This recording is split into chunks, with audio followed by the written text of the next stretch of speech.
Hi, my name is Janet Perkin, and I'm going to tell you about my hobby, which is antique collecting.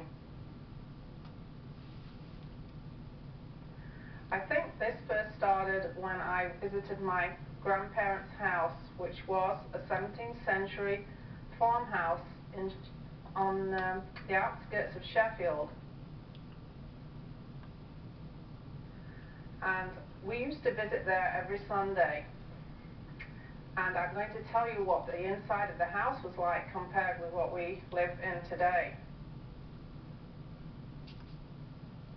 First of all, the kitchen itself had no electricity.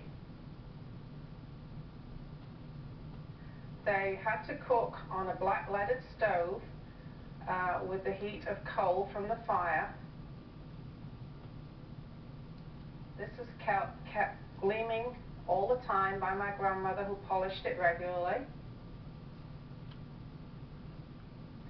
There was a huge pine table in the kitchen with an old red settle where the farm workers used to come in and sit and have their breakfast and lunch.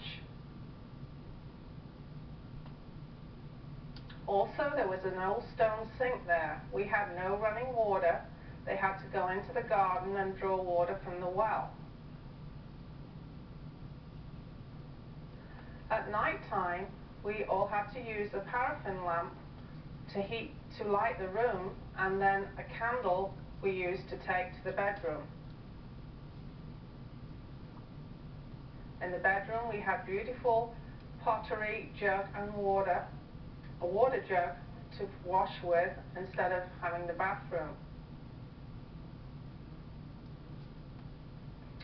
Later on, when my grandparents died, I attended the auction where unfortunately everything was auctioned to the general public, and so many of the things were lost to the family. There's many things I wish I would have been able to have, like the old monk's bench, which was in fact a bench which also made into a table, a very rare piece of furniture. I did manage to collect an old green platter and a gold Noritake coffee set, which I still have today. Later on in life, I did inherit other pieces from members of the family, such as a grandfather clock from my mother-in-law, which had been in the family many, many years, and we still have it today.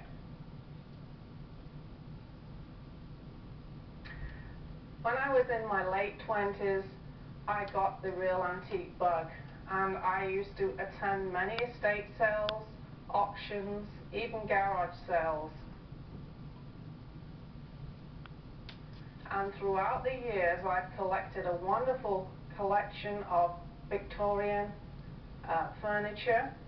In fact, if you would enter my living room today, you would see a beautiful mahogany sideboard, and on that you would see a beautiful Victorian silver tea set, coffee pot, and then also in the room you would see a beautiful chaise longue for reclining on. And it's a beautiful room with lots of prints, botanical prints that were popular in Victorian times. Now, my family room, which is very, very different, reminds a lot of people of a British pub, because you will see a big fireplace, red brick, with a big oak beam across. Now, on the fireplace there are many, many horse brasses, which are brass good luck charms used on the old farm horses years and years ago. These adorn the mantelpiece with many brass candlesticks, miners' lamps from the old coal mines, and also brass rail lamps. Now, also in the family room, you will find a huge oak table, very similar to the one in my grandmother's kitchen. Here is where our family meets every Sunday evening we try and keep the same tradition that we had in my grandmother's time of meeting on Sunday evening and having a family meal together.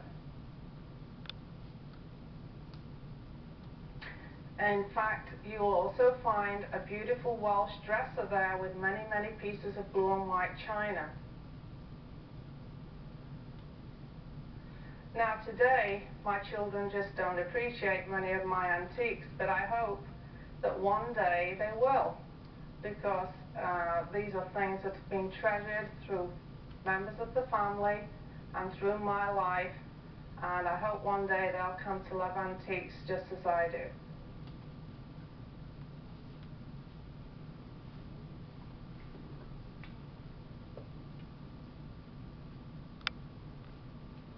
Hello, my name is Chris Lunas.